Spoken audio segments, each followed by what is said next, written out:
All right, what is up, everybody? Welcome back to another day of SaberSim's DFS Office Hours. It is Wednesday, September 29th of 2021. Thank you for tuning into the stream today. Whether you're watching me live, it looks like maybe we don't have anybody just yet watching live here, but whether you watch this show live or watch this here as a recording or listen to it, I appreciate you tuning into the show. If this is your first time listening to or watching our stream here, this is a live Q&A style show where I answer questions from SaberSim users about SaberSim, about DFS, whatever questions you guys have to help you understand the product better and get better at DFS. So you guys drive the conversation on these shows. I want you to be engaged, want you to ask questions, want you to give your 2 cents when you have thoughts on whatever we are talking about. That is what this show is all about. When we've got a lot of questions and comments and everything in the chat is blowing up. Those are the best kinds of shows. So I see Daquan and Don are here. Welcome, guys. Thank you for tuning in today. Happy Wednesday, happy hump day. Getting through the middle of the week here. We are a day away from having football back on our radar, which is always exciting this time of year. But we do have a MLB main slate tonight. One of just maybe 5 or so left through the end of the season. Well, not through the end of the season, through the end of the regular season. So the twilight of baseball season here, but I'm still grinding it, particularly this week. Want to send off baseball in style, maybe take one down here in the final couple slates of the regular season. We'll see what happens. NFL Showdown, obviously, tomorrow night. Looking ahead to another NFL main slate this weekend as well. So plenty to talk about. A lot going on here, guys. I do have a couple questions that have trickled in here. So we will start these, start the show here with some of these questions. I see there were a few that came in yesterday as well. So we'll touch on everything. But again, these days that we don't actually have football games on that particular day, a little bit of slower days with questions for office hours. So what that means is if there's been something you've been waiting to ask or you have a question on your mind, it's a great day to ask it because I don't have too many in my queue. So pop your questions into the office hours channel on Slack or the YouTube chat, and we will get to everything in the order that they came in. But first, good opportunity, since we've got time to talk about it, to plug our weekly max challenge. I've been doing this pretty much every day. I'm sure I'm starting to sound like a broken record here for those of you that know what this is and have been playing it every week, but it is just such an awesome deal, such an awesome opportunity that I want to make sure I'm announcing it as often as possible. So we're giving away prizes all NFL season. All you have to do is have the SaberSim logo as your DraftKings or FanDuel avatar. There's a link on our site and on this page here that you see that will take you to the logos we have on our site. If you max out the Pooch Punt, which is just $7.50 to enter on FanDuel, or the 50-cent mini max on DraftKings, which is $75 total to enter, you got to max it out for the Sunday main slate. Those are two very important things. And send Andy a screenshot, andy@sabersim.com, an email showing that you're playing the contest. We'll verify that you maxed it out and that you've got the SaberSim avatar up as your avatar. We're going to give you stuff for free. You get to play these giveaways where we're giving away free tickets to play the same contest again next week, totally for free. We have typically 60 to 70 people doing this here every week. So for DraftKings, you've got a 3 in 70 shot or so of winning tickets, $75 in tickets for next week's Minimax. For FanDuel, you've got a 10 in 70, 1 in 7 shot roughly to play the Pooch Punt for free the next week, which is just the start. If you win the contest, we'll give you extra money, full year or 6 months of SaberSim and some custom championship belts or trophies. Still waiting for someone to take one of those down. But the highest scorer, really, you're just playing a contest of 70 or so people against all the other people that are playing in the contest, right? Just like the 70 or so SaberSim people that are registering. We'll give you some extra stuff too. You either get a ticket to a bigger contest you'll get a ticket to a bigger contest. You'll get some free SaberSim and you'll get entry to some private free rolls that we're planning on running at the end of the season. So again, it's just an awesome deal. There's no reason not to be playing this. You can do it on FanDuel for $7.50. I know the $75 max entry on the DraftKings Minimax is not for everybody, especially with how many other good contests they have and how easy it is to get a lot of action very quickly on DraftKings. So we have 2 price points available. It just makes a lot of sense to be playing these because you're going to be playing NFL DFS anyway, and you might as well play this and an opportunity to win some extra stuff. So anyway, that's where I just wanted to start. Wanted to remind everybody that we have that going on because it's an awesome deal. Let's bounce over here and take a look and start getting into some questions. Again, happy to talk a little baseball if there's still some lingering baseball questions here. Happy to talk NFL Showdown, NFL main slates, whatever you guys want to talk about. I guess while we're on that subject, getting close, if you can believe it, to the kickoffs of some other sports as well. And I saw there were some questions in the Office Hours channel about it recently. So CLE or Clee asked about NHL strategy. NHL kicks off, I think, puck drop opening night is October 12th. So 2 weeks from yesterday. We are going to try to do an Office Hour strategy session on NHL strategy. That is planned. So more details to come on that. It is interesting. It will be a little bit tricky to fit in with everything, with football still going on. And then also, of course, NBA kicking off the following week on October, or tipping off, I guess I should say, that we've got NFL kickoff, we've got puck drop for hockey, and we've got tip off for NBA, right? So NBA tip off October 19th on NBA week. Big sport. I know you guys love NBA. We want to hit you hard with a bunch of content, just like we did for NFL. So I think we're targeting a whole week of strategy sessions for the opening week of NBA for content. So similar to what we did for NFL, right? How should you tackle GPPs? What does your contest selection look like? How do you want to tackle showdowns? Cash games, if you're playing cash, late swap, all this kind of fun stuff that we've just been doing for NFL, we want to hit for NBA too. For this week, tomorrow, we are doing a late swap strategy session. Late swap strategies for NFL. Why do you need to late swap? What is the advantage that it is giving you? How to do it on SaberSim? How to do it well on SaberSim? Ask whatever questions you guys have for late swap. So that will be tomorrow. We'll go ahead and do that. I think I misspoke yesterday and said that there was going to be another strategy session on Friday. That will not be the case this week. More details to come on what Friday is going to look like for this particular week. But next week, we'll obviously have another NFL strategy session. So knocked out a question there anyway, because I know there was a question here about hockey. But Don said NHL is like baseball, but worse in that there's very little money in it at the lower buy-in levels. Yeah, I've heard that. And, with the contest selection thing, it is one of those sports that is going to be a little bit harder to find those 1,000 plus effective entrants. But, I think with it being a high variance, high correlation sport, SaberSim is actually poised to do pretty well with NHL. And I know we have a lot of very successful NHL players that regularly play NHL DFS and really kill it using SaberSim. So we want to talk about it a little bit and at least kick the season off the right way. So anyway, now let's go ahead and get into it. So I'm going to just go ahead. I see a couple questions trickling in here into YouTube chat as well. I'm going to hit these two that just came in before we went live here. First one is from Underrated 33. And he said, do you play every showdown? If not, what criteria do you use in selecting the ones that you play in? Earlier this baseball season, I was playing pretty much every showdown. I was really grinding baseball hard at the start of the season. I played pretty much everything, even if there weren't the right amount of effective entrants. I was just slamming these contests, doing okay, definitely doing better on the slates that were like primetime showdown slates, where there were more effective entrants in the contests. They were softer contests overall. A lot of people that just didn't really know what they were doing. But I was just hitting everything hard. At this point, I'm not. I'm actually almost not really playing any baseball showdown at this particular point. I will probably begin playing a little bit more once the playoffs start.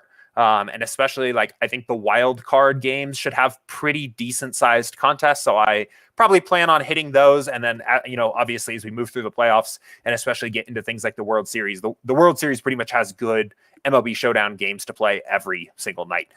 If you're looking for criteria of when to play, and that's just for baseball. So for football, it's a totally different story. I'm playing pretty much every primetime Showdown game right now. So I'm playing the Sunday night, the Monday night, and the Thursday night football Showdown games. The main reason why is because that those games are not obviously, and they're not in the main slate, obviously, and there are showdowns for every single individual game on Sunday on DraftKings right now, and there are good contests for every single showdown on DraftKings. That's just how big NFL is, that you can play every single showdown on Sunday follow our 1,000 effective entrants and contest selection strategies and legitimately get into good contests for every single game. I have kind of actually wanted to experiment with that for a Sunday and just only play Showdown, but just hammer every single game to just mess with it. Because again, I think SaberSim excels at Showdown. But the reason I haven't been playing Showdown for NFL that way, I haven't been playing the main slate games, is because I've preferred to just funnel that bankroll into the main slate. Rather than playing less bankroll on the main slate to get access to every single Showdown, I have just been playing the main slate. I do think, I mean, it would be fun, I think, to play every single Showdown for 1 week. I think Will at SaberSim has been doing that a little bit, particularly because just the model is in such a good place to excel at Showdown now, that he's been hitting those. And I think it's a fun way. I think in some ways it might even actually be a little bit lower variance doing that, just because, you know, you're playing, what is it, 15 different Showdowns basically. And we always say, you know, NFL Showdown is a high variance game when you're playing just a single game, but when you have 15 of them, you don't need to be right on all of them, really. You can just be right on a couple, and being really right about the way you picture one single game going actually may give you more of a path to pay that off than being right about that one single game within the context of the main slate, right? But I don't know. Anyway, I guess really the practical standpoint of this for what criteria you would use in selecting ones you want to play. And I think the best thing you could do and your best overall determination of if it makes sense to play a particular Showdown is to look at the contests and again, see if there are contests that are good by our metrics to play in. So contests that have over 1,000 effective entrants, and I preferably under $3 if you have access to those contests. But again, you can go over that if you need to or want to. But that's kind of like the big single one thing that I'm looking for is if there's soft contests to play, and that would have me playing it. And then if you're looking at something like football, where every single Showdown is going to have good contests in, I would ask yourself, you know, for different games that share slates, or other way around, for different slates that share games, ask yourself where you would rather play, I think is a good question. Because you could play everything, but it's going to require you to be really spread out and probably play less bankroll in every single slate. Like you could play the Thursday to Monday, the early only, the main, the afternoon, the Sunday to Monday, and every single Showdown. But you're just going to have to spread out so much because all those slates are correlated. You're going to be playing like less than 1% probably in every single slate, maybe a 0.5%. Would you rather just be more invested into the main slate? That's kind of what I've been doing. So that's kind of my rough parameters. I've been playing the main slate, and that's it, because I want as much bankroll as I can get into the main slate, and then playing the Showdown for any games that don't appear on the main slate for football. So anyway, but good question. I do see that Charles here asked, do you have any strategy tips for MLB Showdown? And we do. So I'm actually going to direct you here, Charles, to this video. So on our YouTube channel, and I can just pop this into the Office Hours channel. Actually, you know what? No, you know what? I'll just show you, since you're already on YouTube here watching me. So on our YouTube channel, under strategy sessions, we've got in chronological order all of our recent strategy sessions. There's a lot of NFL content here. But going back to 2 months ago, Chris and I did this strategy session. It's an hour-long how to beat MLB DFS Showdown contest. So this video is going to go into way more detail than I can go into here on this stream about, you know, how we recommend tackling baseball Showdown. Again, because we are simulating games play by play and then directly engaging with our simulations to build lineups. I think SaberSim is extremely powerful for Showdown.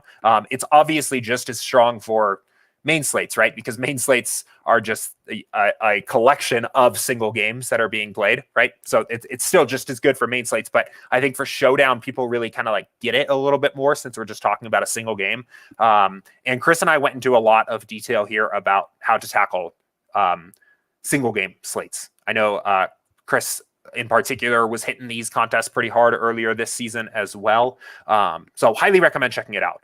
There's just some awesome nuggets in there about how to succeed with these contests. and so on. So Don said, did you do that for NFL Showdowns? We did. So right at the start of NFL, this one, the 3 rules for beating NFL Showdowns and single game GPPs. That was just 2 weeks ago for the kickoff. Me, Andy, and Max. Same video, right? Again, happy to talk a little bit about like general strategy for these things on stream here today. If there are questions, I think what would be the most helpful if there are like specific questions about process or about particular parts of your process that you're confused on or want a second opinion. But if you want kind of a general overall, how should I think about NFL or MLB Showdowns, go check out these videos because this kind of starts from scratch here. This one, 1 hour and 11 minutes of just really awesome content for how to succeed playing these kinds of contests. So I'd start there. Cool. So Joey asked a question here, and he said, well, first, let's kick back over to SaberSim and not YouTube. Do you keep the pool size of the lineups default at 500, or do you alter it? Lowering it gives more diversity, maybe, but probably lowers the quality of the lineups. I would say definitely more likely the latter than the former there. So I typically, for almost every build I do, if I'm playing a max entry contest, so if I'm playing at least 20 lineups, probably anywhere from 20 to 150, I actually almost always end up just maxing this out, which is putting this at 1,500. The reason it's at 500 is because we have found in our data of like how people actually use the site, 500 is obviously going to build faster than 1,500 lineups. And also we have found that people don't typically make so many exposure changes on step 3 that they necessarily need 1,500 lineups for how quickly, the expectation is that the build completes. So that's why this has been defaulted to 500 here on the new site. It used to be 1,500. But I typically bump this up to 1,500. And there's a few reasons for that. One is that I am building lineups almost always with plenty of time. I would rather build lineups and know I have plenty of time to add all the value I want and not all the lineups are necessarily out, and to late swap or adjust after the fact if I need to, then wait till the final second where a lineup's coming out 5 minutes before lock and I'm trying to rush. So I'm not really concerned with how long it takes for the build to run. And then when I build the 1,500 lineups, I make a lot of exposure changes. Like if you are familiar with my process, a lot of what I'm doing, almost all my time is spent in step 3, tweaking exposures to players and stack types. So I like to know that I have the big pool of 1,500 lineups to work with. And then finally, I think, Joey, you're hitting on that point here in your comment, that I think you do get maybe a little bit of additional EV or additional edge by building additional lineups, by building 1,500. At least I think so, just because you're giving the builder more opportunities to find the best lineup, right? The idea that, even if you don't need 1,500 lineups to sort through for your exposures, I think you're giving just the builder 3 times more chances at finding the lineup that has the most upside in the pool. Particularly when sim variance is very high. Max has talked a lot about here when the sim variance slider is at 9 or 10, because we are using just like single game simulations or very few simulations in the bucket. There at this point starts to be a lot of variance in SaberScore, that your highest scoring SaberScore lineup may not actually be the highest expected value lineup, right? I like to just have more lineups in that pool. If you're just playing single entry or 3 max or even 10 or 20 lineups, you don't need to build all of those lineups, right? It should really be, this is very much a question that I don't think there's a right way. I don't want to come across saying that do it this way every time. This is very much what is the right way for you. And your consideration should be, how many lineups do I need total? How much time do I have for this build to complete? I think you should be prepared that a 1,500 lineup build with no other settings at all, no stacking rule, no min uniques, totally default, is based on our benchmarks probably a 2 to 3 minute process. If you have a stacking rule, it's going to take longer. If you have min uniques, it's going to take longer. So how much time do you have, first of all, is a big consideration.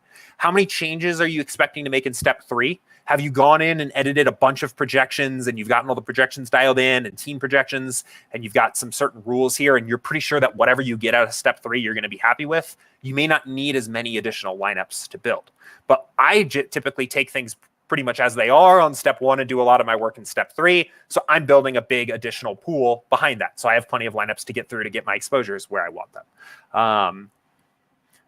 And those are kind of the two, I guess, really the big considerations there, is how much time do you have, how many changes you're making on step 3, and what makes sense. I think the bare minimum I would run for any build pretty much ever is about 100 lineups. So I would say even if you're planning on just playing one, there's not going to be a big difference here. I would say build 100 or so. I think if you go a little bit lower than that, that's fine. But bare minimum, build yourself 100 lineups. And then from there, bare minimum here. They're just talking about no less than this would be 10x your number of lineups. So if you're playing 20 and you need to build to complete really fast, I would still set this to 200 just to make sure that we're giving you the best 20, right? The top 10% of lineups in that pool.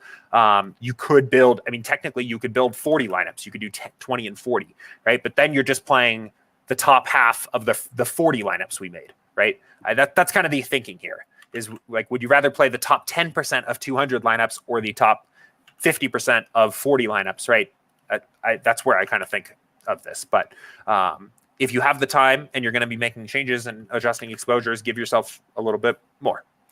This is not like a big value add component to your process. This isn't going to change the expected value of your lineups dramatically. This particular field is not the thing you have been missing, that where you just start printing money because you're building a pool of 1,000 lineups instead of 500 for your 20 maxes, right? This is how much time do you have? How big do you need your pool to be for your process? So cool. Richie asked a good question. When you multi-max enter MLB, are you spreading out exposures or targeting 3 to 5 teams to stack? I am not intentionally doing either, but probably more spreading out exposures than targeting a few teams to stack. I will show you kind of how I think about my exposures and how I'm getting to different teams when I'm playing max entry. So let's go ahead and fire off our first actual build of the day here. So we'll do default settings for, let's assume something resembling like the mini max or the big GPPs. And we'll do a full pool of 1,500 lineups so I can kind of show you how I think about my exposures. And this is just me personally, but I really like to make use of the new leverage column as a way to visualize, how over or under the field am I to certain players. For low-owned players that I like, how much leverage do I need or want to that player? And for high-owned players that I like, how much leverage do I want or need to that particular player? And the reverse for players that I don't like as much, right? That's really probably more for pitchers. For hitters, I like to be pretty spread out because it is such a high variance position. And I typically don't really like to be over the field on almost any of the highest owned hitters, which essentially ends up making me spread out exposure. So we'll let this build run and I'll kind of talk about how I end up getting there with a player pool and what it looks like. But again, not too bad for 1,500 lineups with default settings. So, and one of the things with my process too is that I particularly am not so much interested in targeting my 3 to 5 teams. Like I'm not so much inclined to go in here and say I'm gonna go tackle these 3 to 5 teams. I kind of take the philosophical approach here of basically saying that SaberSim is going to tell me what the teams to get are, and I'm going to tell SaberSim how much of those teams is appropriate for my risk portfolio and for my risk assessment, but also from the standpoint of ownership. So starting on the hitters, right? On a big slate like this, right? This is a 13-game slate. Ownership doesn't get too out of control. I am probably going to, in this particular case, basically say, okay, so first of all, I think that the Red Sox are likely to be chalkier than this. I think the best Red Sox hitters will probably get to be about 25% owned. So I will often want to make sure that I am no more than about 25% owned on the hitters, no more than about 25%, 30% owned on any one particular hitter. And what that does is it makes my like exposure ceiling for hitters the maximum projected ownership that I have for any hitter. So yesterday I thought that Colorado hitters were going to be about 30% owned. That's about what they were. So I didn't have any hitter more than about 30%, which means that I was at most equal to the field with the chalkiest stack, and I was over the field on basically any other stack that I so happen to be playing. So in this particular case, this isn't a great example because with high sim variance, I already have a lot of diversity with my hitters, which is a good thing, right? Which is what you would expect and hope for. But if I wanted to, I would kind of spread out ownership even more by dropping these down and getting a little bit more access to other hitters. So that actually basically just already had the intended effect. But I will spread out my hitters and try to avoid being overly concentrated on any particular set of hitters because of the variance of the position. At pitchers, because it's a little bit of a lower variance position, right? I more have a focus on the leverage column. And one of the ways that I like to think about this is kind of setting a maximum leverage that I need on a particular player. And I think one of the easiest ways to do that is actually kind of the reverse, by looking at the reverse. And what I mean is like, what is the maximum negative leverage I could get on a particular player in this pool? Well, it would basically be a full fade of the chalkiest pitcher. And if we think that maybe these are going to be a little bit higher, maybe the chalkiest pitcher tonight is coming in at 30%. I like to often think about the maximum leverage that I'm going to need on any particular pitcher, given the size of the pool then, is about 30%. And it allows me to smooth out my exposures to pitchers here. So for example, do I need 47 percentage points of leverage on Scherzer to feel comfortable? Probably not. I can walk this down here instead and maybe be at about the 30% range, right? And actually already here, now my exposures look a lot better. I have leverage on a set of pitchers on this particular slate, but I'm not completely overexposed or not overly exposed to any one particular pitcher. And I will often go back to as well and make sure that my batting exposures look the same. So again, the higher your sim variance, or actually I just noticed that we've changed the slider to sim variance, but the drop down here still says smart diversity.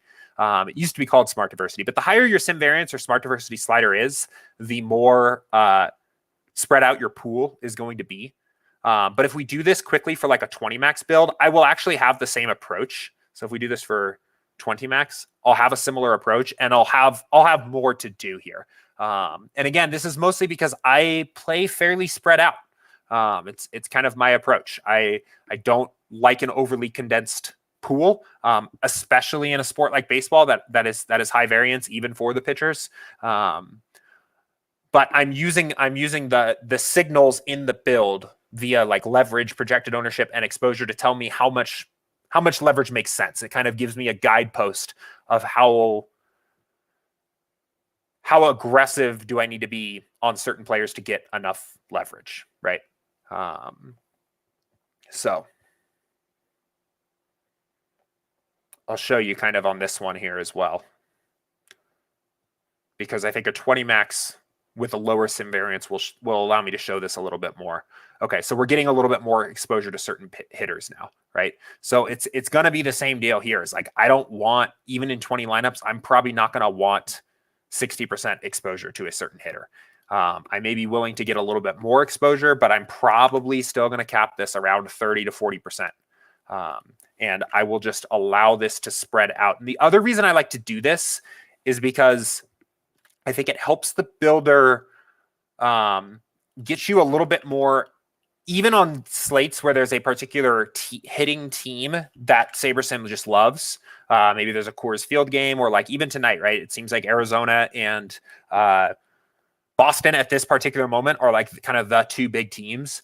By setting some exposures and forcing this kind of to spread out here with the hitters, you do actually allow yourself to get a little bit more diverse stacks as well. So even if we end up playing a lot of Boston, In this particular case, it didn't really happen, but there are certain slates where I will smooth out my exposures and make sure I don't have more than 30 or 40% to one particular batter. And I'll see that I actually still have like 60% exposure to that stack. You can see it a little bit here with Arizona, right? I don't have more than 30% exposure to any one hitter, but I have 35% exposure to Arizona stacks, right? It's forcing that stack when I play Arizona to be more diverse. And I like that too. So like if there's a Coors Field game and the builder just wants to just slam it, I will say, okay, like, yes, we can play Coors Field. I always feel like I'm talking to SaberSim. Like I always have this like back and forth with SaberSim as I'm building lineups. And I'll be like, yeah, SaberSim, we can play Coors Field if you want to, but you're going to spread out your exposure and you're not just going to slam the 1 through 5 hitters in every lineup. We're going to play the 1 through 9 hitters, and we're going to play some 7, 8, 9 stacks if you want to play this game so bad to be a little bit different. And this has that effect. And then again on pitchers, right? So do I need 70 points of leverage on Scherzer to feel comfortable with my pitching pool? Probably not. I clearly, okay, SaberSim's like, dude, we got to play Scherzer. And I'm like, okay, cool. But we don't need 70 points of leverage. We don't need him in 19 lineups. Let's do... again, let's spread this out. So let's do 55, right? Something like that. Spread it out a little bit. And I don't think there's a huge mathematical reason behind how I kind of got in the process of doing this, but I do like the idea that like the physical, assuming that these ownership numbers are 100% accurate, the mathematical maximum negative leverage I can have on anyone is negative 25 right now, right? So I basically, that's kind of how my number comes forward from deciding how much positive leverage I want on a player. And again, I don't know if that's like I don't know if that the mathematical basis there makes a ton of sense, but it makes sense to me. And it gives me a way of kind of capping my exposures in a way that feels right. Right. And again, it's not, I mean, this is a way of smoothing out risk. Is really all it is. So I'm still over the field on Scherzer if he comes in at this percent ownership. And again, is this a particular process here that is increasing your expected value? Maybe, potentially, but probably more of what is happening when I do this is I'm smoothing out risk. That's right. Because I'm actually sacrificing some saber score here. And I'm like incorporating lineups that maybe have a little bit lower potential upside if theoretically if saber score is 100% accurate. But it smooths out risk here and it lets me get access to some lower owned plays as well. So, but that's kind of my approach.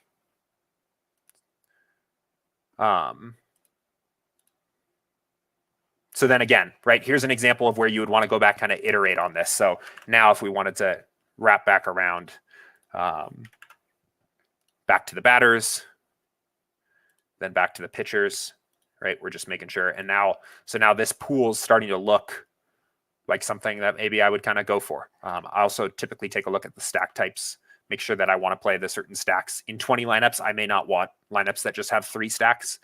So maybe I'll make sure that I have 4 stacks.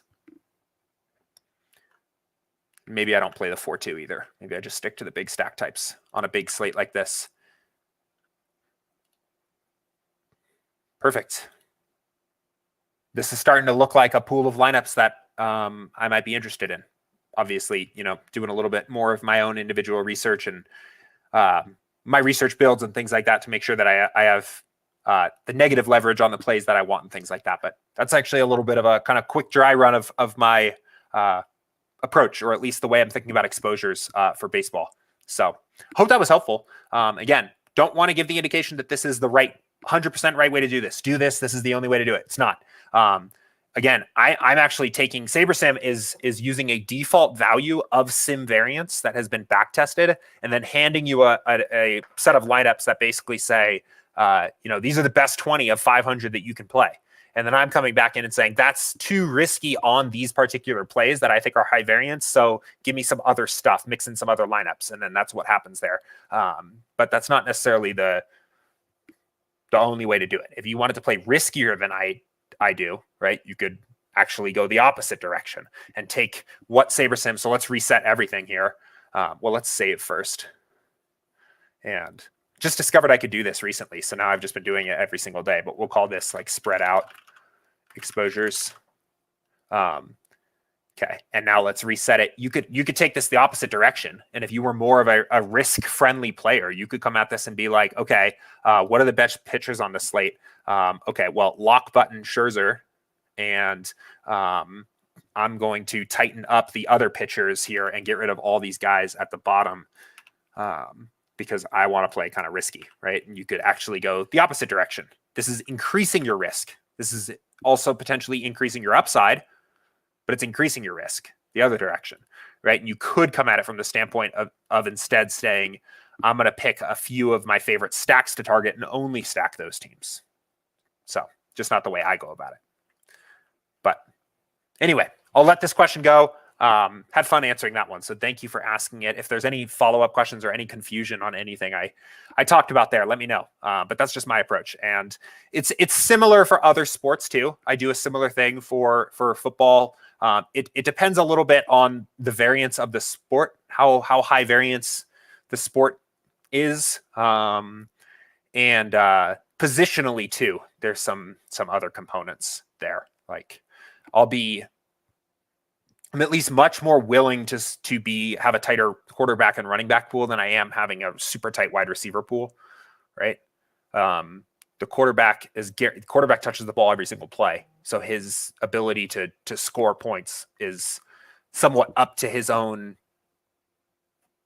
skill.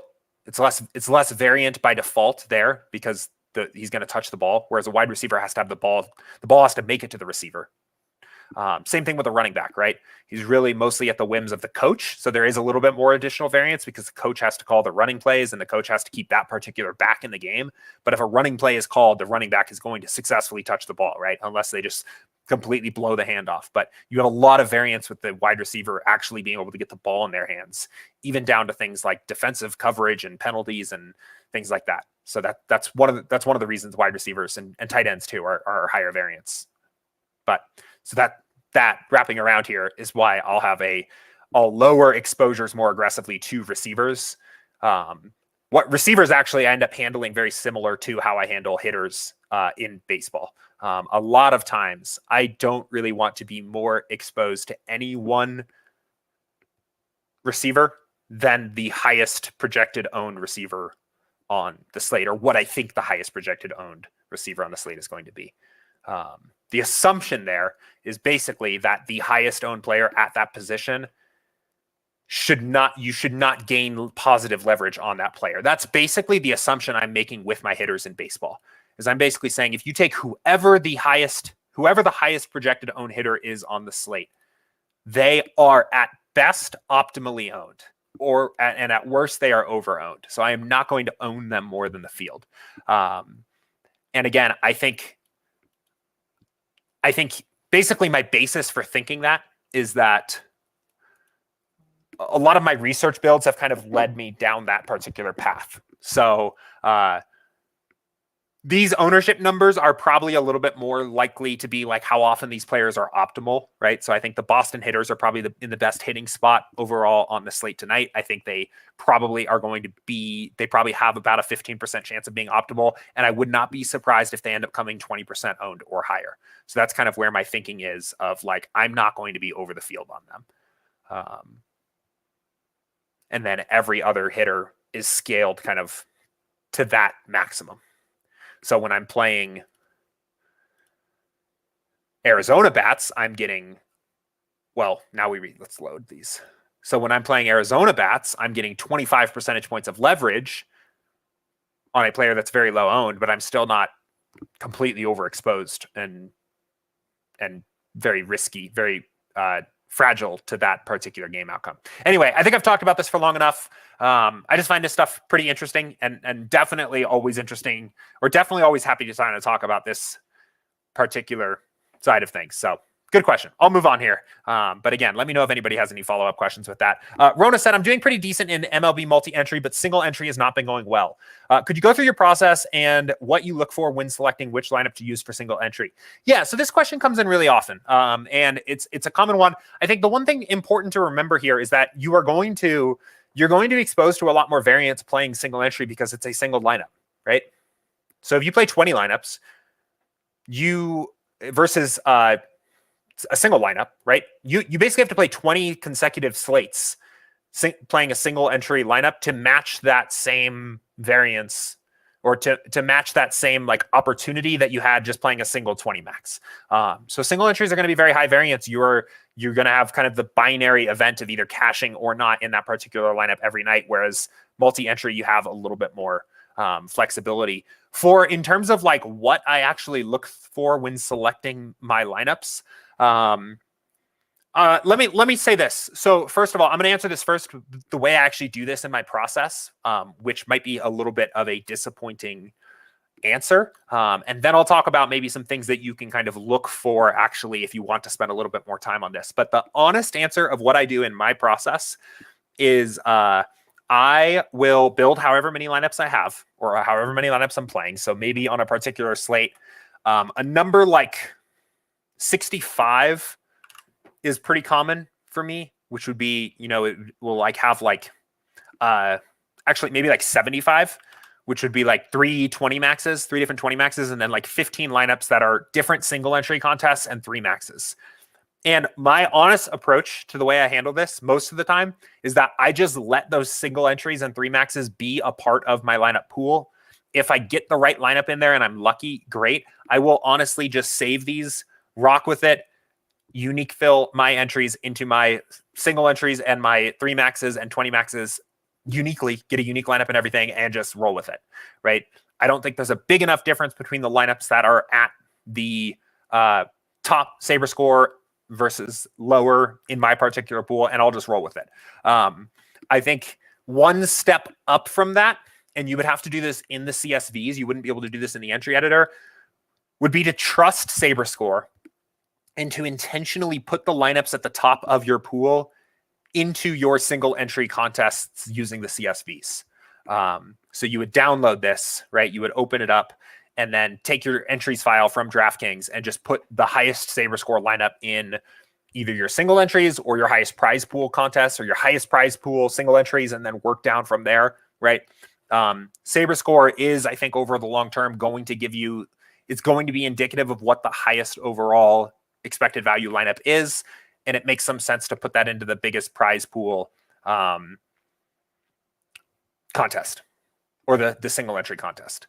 But from there, if you want to spend a little bit more time on this, or you want to be a little bit more intentional about your single entry process, what I would do is, and what I have done on slates sometimes that where I have only played single entry. So this is true when I'm playing slates where I have a bunch of other multi-entry lineups and I'm kind of just playing this big portfolio of lineups. But there are certain slates where I'm just playing a few lineups. Maybe the contests are kind of bad and I'm just playing like 3 single entries, and I'll do a build like this. And typically like this, coming back to that pool size question. And one thing, Max always talks about this, but one underrated use, I think, of SaberSim in general is using it to build you a pool of lineups. So this was kind of replacing hand building in this particular case. So using it to build you a pool of lineups and then hand picking your single entries instead of hand building your single entries. And there's a lot of different reasons why you might hand pick a lineup. And we'll talk about some of those. So let's let this build run, and I'll kind of show you, I think, the easiest way to do this, or why you might want to do this. And again, calling back to the question here, what I would look for when I'm picking particular lineups to throw into a single entry.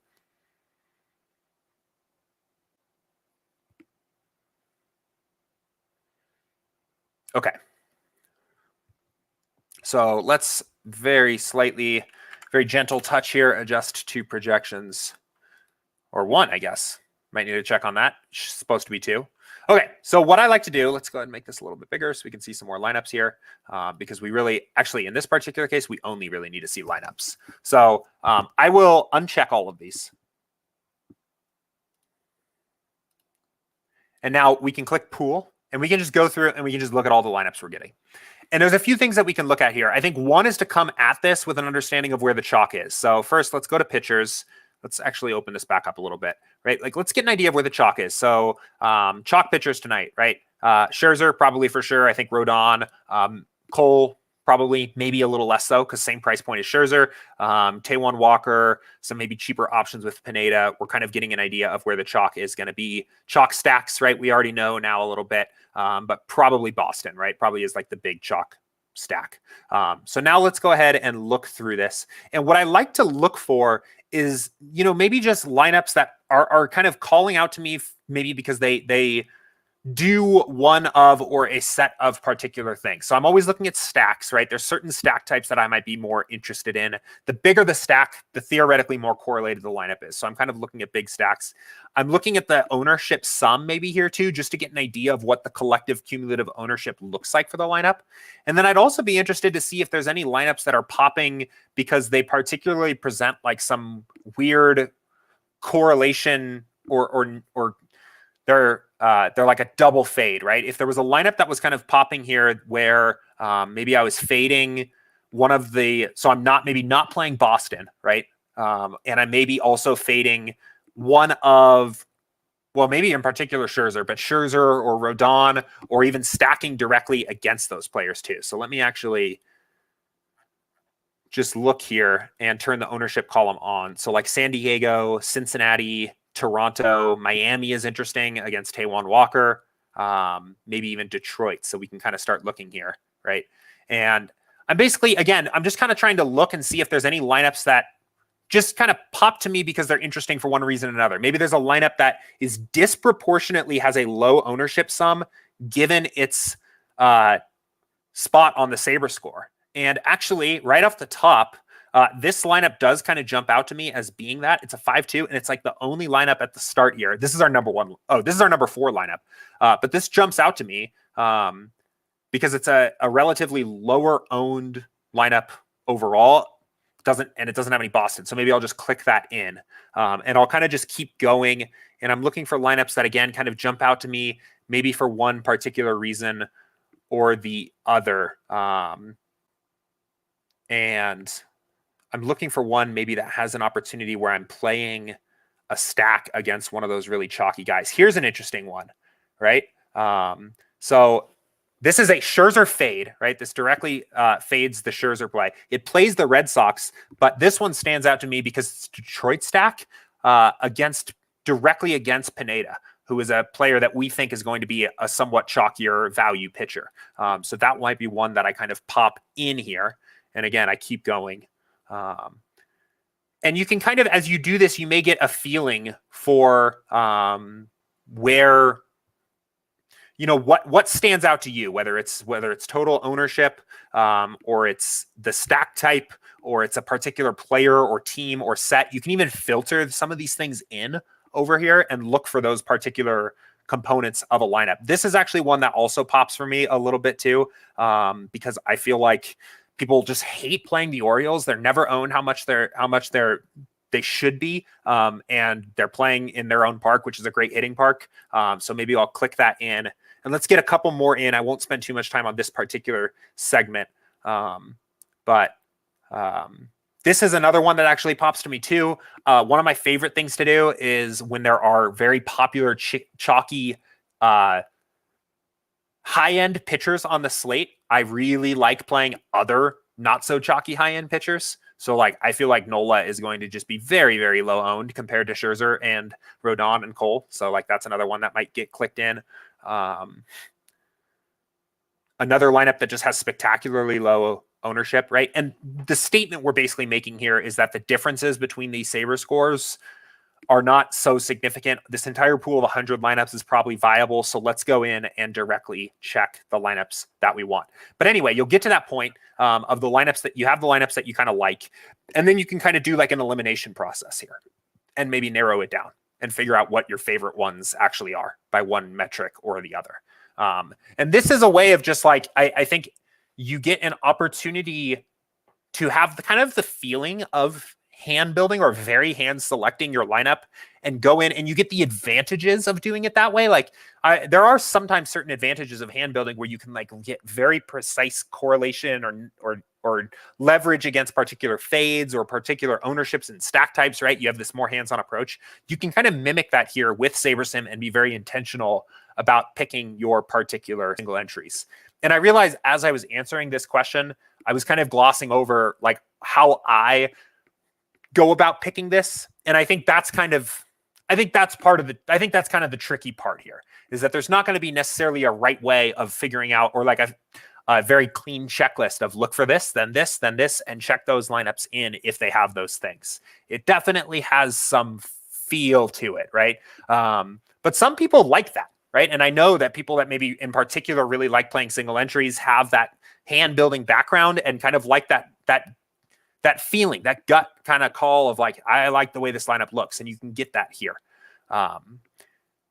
If that doesn't resonate with you and you're like, this is going the opposite direction, this isn't really what I was intending to ask, what I would ultimately say is let your single entries be a part of your lineup portfolio. Play your highest Saber score lineups in your lineup portfolio in those single entries, and understand that there is just more variance because it is a single entry. To get the same number of shots at the $5 chin music as you do playing one night of the quarter jukebox, you got to play it 20 times, and it's just a lot, and you're going to lose a lot, right? So hopefully that helps. Let me know if you still have any more questions there. Yeah. So, but I think that approach, I think this can be kind of fun, and it can particularly be fun too if you don't have a lot of time. If you know there's a particular slate that you are not going to have a ton of time to really actually pour over your 150 lineups or something like that, this can be kind of a fun way of like, I really am just going to play one lineup tonight for one reason or another. Don't have a lot of time or not a lot of good contests. SaberSim is going to build you and give you its favorite when you just click single entry and tell it to build one. But there's 100 lineups here. They're all pretty close. Might as well play the one that you like the most, that speaks to you. So.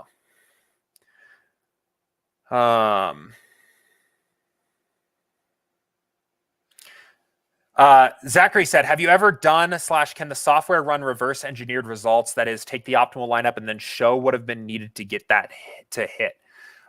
So I'm going to answer this in a couple ways here. So first of all, we basically have done that on the average case tens of thousands of times for every single individual slider setting. So for example, when you go in here and you're saying it's baseball and it's a 20 max and it's 25K entrance, and we say, okay, correlation 8, ownership fade 4, sim variance 7. What is actually happening here is we have back tested every single individual combination of sliders that you could use here, run tens of thousands of lineups at that setting, and then compared the expected value of those lineups to how they would have performed in actual past contests that have ran. And the default value that you see here is literally our mathematically determined optimal slider settings. So we have actually kind of done this. We do this at the start of every season too. So we did it just for NFL recently too, making sure that the sliders are in the exact same spot for your contest type and also for the size of the slate. So these default slider values, I definitely recommend mostly just leaving them alone, and knowing that they have been tested against realistically more lineups than somebody can even, considering all the different setting combinations, they're tested against more lineups than you could build in like a lifetime of DFS. So they are tested there on a slate specific basis. You want to be in general a little bit careful about over optimizing to a particular slate, because it's basically just going to tell you how to perfect that slate. So in other words, if we go back to yesterday, and we actually do have actual scores on our app. So you could run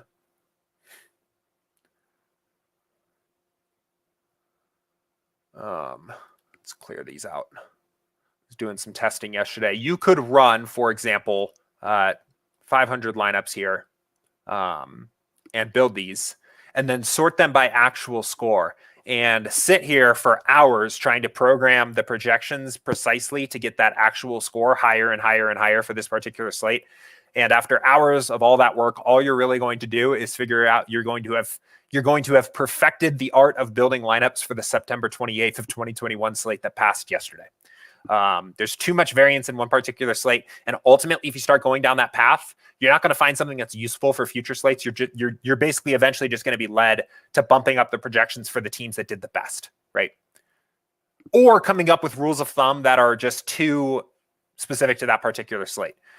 If you sat here and studied this slate for hours, you could figure out that the best thing to do is to fade Coors, and that's not necessarily always true, right? But you can sort by actual score here. Let's adjust projections. And you'll see that you can see the highest scoring lineups in your particular pool. So of our 500, our best scoring lineup was this one, 143, which wasn't great. Was a bit of a strange night last night. I mean, it also was strange too, just because there wasn't a team that really had a single ceiling outcome. So we see that we have this like White Sox stack go off here. But I think the actual optimal lineups were like not stacked at all. Zachary said, totally makes sense. My brain is constantly looking for the why and how. Much appreciated. Yeah. So I think that's totally natural. And that's probably true of me and everybody. And I think the better thing would be, do this over a longer period of time. I don't spend too much time backtesting a single slate, but go in here, and I think it's a very good experiment to go into past slates that ran, run a build, sort by actual score, look what the most successful lineups kind of looked like, not for one night and trying to determine something like very specific for that one particular slate, but look, what do the constructions of the highest scoring lineups look like? What do the ownership percentages look like of the highest scoring lineups? For pitchers, what is the pitching salaries and ownership, like more general things like this? And you can do the same thing for football too. And that's probably a better approach for back testing and looking at past slates. So. But perfect. We are right at about the hour mark here. I am going to go ahead and cut us off there. Thank you for everybody that tuned in here on today's stream. We've got a decent little audience watching live here, and I know there's going to be a ton of you guys that watch the recording of this later as well. So appreciate all of you. I know Wednesdays during football season is maybe one of those days that people aren't thinking about DFS so much, but I know I'm thinking about baseball. I know probably a lot of you guys are excited to play some baseball DFS as well tonight, and of course NFL Showdown tomorrow. But we had a good stream today, had an opportunity to really dive into some of these questions. So we talked about my individual approach to how I like to think about exposures and how I like to spread out exposures. We talked a little bit about showdown contest selection, picking what particular showdowns to attack. We talked about some single entry strategies, some ways that you can kind of hand pick single entry lineups, but also just take advantage of SaberScore to get your best lineups in your single entry contests. And then finally wrapping up here, we talked a little bit about like back testing and looking at past slates and trying to figure out how to learn something from that without over optimizing for a particular slate. So fun show. It's always a lot of fun when we've got only just a few questions and I get an opportunity to really dive deep into certain concepts. So again, tomorrow we will be doing a strategy session about late swap in NFL DFS. So I'm not sure who is joining me on that stream yet.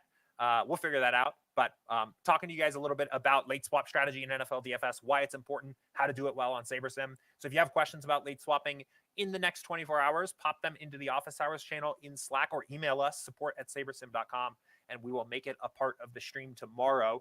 And again, I told you at the start of the week, but I will be gone on Friday here.